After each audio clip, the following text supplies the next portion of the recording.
Good evening friends, कैसे हैं आप सब। आज बात करते हैं यंग जनरेशन की। दोस्तों, 20 is the best phase of human life. This is the phase when you can make yourself better version of your life. देखिए, जब आप 20 ईयर्स के होते हैं तो you have to take some major decisions about your life, about your career, about your well being. कुछ ऐसी चीज़ें हैं जिसका आपको ध्यान रखना चाहिए। अगर हम कहें तो सबसे पहले आपका हेल्थ। आप दोस्तों, आपको पता है कि एक स्वस्थ शरीर में ही स्वस्थ मस्तिष्क का निवास होता है। अगर आपका शरीर ही स्वस्थ नहीं है तो आपकी कार्य क्षमता, आपकी सोचने की क्षमता सभी प्रभावित होगी। तो first of all you should take care of your health. Second, you should sharpen your mind. आपको अपने दिमाग को तेज करना चाहिए। अपने आसपास के माहौल को देख के, लोगों के व्यवहार को देख के you should develop decision power कि क्या आपके लिए सही है, क्या गलत है, लोगों का व्यवहार कैसा है। उसके according you have to develop a strong decision power in your mind. Number third पे अब आपका आता है, you have to decide your career.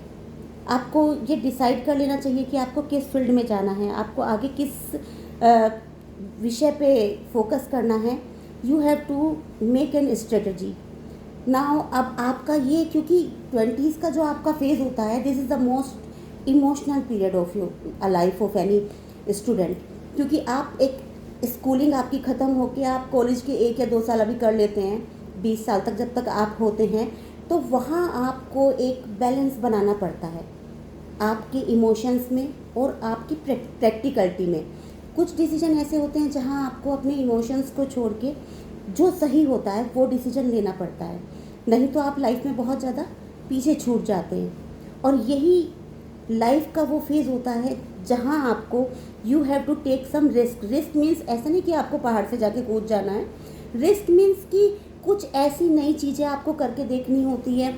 अपनी एक आपने जो एक रूपरेखा बना रखी है कि मुझे ये बनना है ना, उससे अलग कुछ ऐसा करके देखना होता है जहाँ आप अपनी स्किल को डेवलप कर सकें। Because skill development is most important thing. जैसे आपने कभी मोदी जी के भाषण में भी सुना होगा कि वो हमेशा स्किल डेवलपमेंट के ऊपर जोर देते हैं। क्योंकि अब किताबी जो पढ़ाई होती है, आपने ठीक है वो सब पढ़ के आपके नंबर भी बहुत अच्छे आ जाते हैं, आप टॉपर भी हैं, लेकिन प्रैक्टिकली आपको कुछ आता ही नहीं। तो कुछ ना कुछ एक ऐसी, मुझे लगता है कि हाथ का काम, कुछ ना कुछ, आप कितने भी क्वालिफाइड हों, कुछ ना कुछ एक ऐसी आपके अंदर क्वालिटी होनी चाहिए कि आप किसी भी जीवन में, किसी भी परिस्थिति में सर्वाइव कर सके। कुछ काम ऐसा होना चाहिए कि पढ़ाई लिखाई से अलग, जॉब से अलग, अगर कोई ऐसा आपके पास कोई ऐसी प्रॉब्लम आए तो आप अपनी जीविकोपार्जन कर सकें। नाउ द थिंग कम्स कि आपको how you have to make balance. क्योंकि यही वो फेज़ होता है कि आप बहुत सारी चीज़ें करना चाहते हैं, कर नहीं पा रहे हैं, तो कहीं ना कहीं कभी आप जीतेंगे, कभी आप हार जाएंगे। उस सब जीत हार के बीच में हाउ टू कीप काम, कि कैसे आपको अपने माइंड को स्थिर रखना है, कैसे पॉजिटिव रहना है। ऐसा नहीं, क्योंकि आप जैसे देखते हैं कि छोटे छोटे बच्चे छोटी छोटी बातों पर सुसाइड कर लेते हैं। क्या है? That is lack of perseverance. Main thing ऐसे है कि आपके अंदर वो सहनशीलता होनी चाहिए।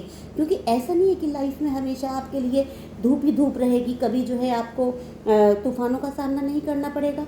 लाइफ है, कभी उतार चढ़ाव, सब चीज़ें, जैसे मौसम बदलते हैं, सर्दी के बाद गर्मी, गर्मी के बाद सर्दी, पतझड़, बसंत, उसी तरह जीवन भी है। अपना माइंड आपको उस तरह से मेकअप करना है कि लाइफ है तो I have to face everything. सबसे और मेन थिंग जो है, आपको you have to keep safe yourself from drugs. किसी भी तरह का अल्कोहल है, आपका स्मोकिंग है, इन सब चीज़ों से आपको खुद को दूर रखना है। हो सकता है आप कभी ना कभी ट्राई तो करेंगे, क्योंकि ह्यूमन नेचर है, जब आप बड़े होते हैं तो ये सब चीज़ें आपको बहुत अट्रैक्ट करती हैं। और इट्स कॉमन कि आप 1-2 बार ट्राई करके देखते हैं ना, स्मोकिंग करते हैं, अल्कोहल लेके देखते हैं, but don't make it a habit. उसे एक हैबिट मत बनाइए। क्योंकि यही वो फेज़ है जब आप इन 10 सालों में, यानी कि आप एक विज़न देखिए कि आप आज 20 के हैं तो अगले 10 साल में आप खुद को कहाँ देखते हैं। अगर आप धीरे धीरे, last thing you have to keep the habit of saving. भले ही आप थोड़ा बहुत कुछ अर्निंग कर रहे हैं या पेरेंट्स ही आपको प्रोवाइड करा रहे हैं, तो फिर भी आपको फाइनेंशियली इंडिपेंडेंट होना चाहिए। थोड़ा थोड़ा करके आप सेविंग करते हैं, थोड़ा थोड़ा करके आप अपने गोल सेट करते हैं कि आज से 5 साल बाद मुझे कहाँ होना है, मुझे क्या करना है। तो मेरा मानना है कि जब तक आप 30 ईयर्स के होते हैं, 28 ईयर्स के होते हैं, तब तक आप फाइनेंशियली, फिजिकली और मेंटली इतने स्ट्रॉन्ग हो जाएंगे कि you can face the world. आप खुद को हर तरह से प्रिपेयर कर सकते हैं अगर आप 20s में अपना माइंड मेकअप कर लें कि how you have to behave now. आपको कैसे करना है, आपको माइंड पे भी वर्क करना है, बॉडी पे भी वर्क करना है, फाइनेंसेस पे भी वर्क करना है। तो यू हैव टू डिसाइड। और मेन चीज़ यही वो आपका फेज़ होता है कि जब आप अपने कैरियर को सेट करने के साथ साथ आपको लाइफ को एंजॉय भी करना होता है। ये वाला पॉइंट सब भूल जाते हैं कि एंजॉय मत करो, बस लाइफ पे फोकस करो आप, है ना, और कैरियर पे फोकस करो। नहीं, you have to enjoy your life, because जो एनर्जी इस एज में आपकी बॉडी में होगी, जो चीज़ें आप अब एंजॉय कर पाएंगे, हो सकता है कि वो 30, 40 या 50 में नहीं कर पाएंगे। तो you have to keep balance, how to enjoy life and how to make your career, make you your self strong physically, mentally and financially. इन सब पॉइंट्स पे अगर आप ध्यान देते हैं, अपने शरीर के लिए नियमित रूप से व्यायाम करते हैं, वॉक करते हैं, योगा करते हैं, अगर आप इस एज में ये सब अच्छी आदतें डेवलप करते हैं, अच्छा फूड लेते हैं, अपने माइंड को बैलेंस करते हैं, बहुत सारी चीज़ें ऐसी होंगी जो आपके माइंड को डिस्टर्ब करेंगी, क्योंकि यही वो एज होती है जब आप नए नए अफेयर्स में, नए नए रिलेशनशिप और सिचुएशनशिप और पता नहीं क्या क्या में, है ना, आते हैं। बट ज़्यादातर लोग क्या होते हैं कि उन सब चीज़ों से कहीं ना कहीं वो चीज़ उन्हें डिस्ट्रॉय कर देती है। बट अगर आप अपना माइंड मेकअप करके चलें तो this things will not destroy you. This is the phase of life, this is the different aspect of life. You have to enjoy and you have to face. ठीक है, कुछ time के लिए आप lost हो जाते हैं, सब हो जाते हैं, but now try to move on and try to let go. This is the main thing, how to let go things. ठीक है, चीज़ें होती हैं, आपको परेशान भी करती हैं, कहना बहुत आसान है कि लेट गो, इतना आसान करना नहीं होता। But you have to maintain your physically, mentally and financially. Thank you so much.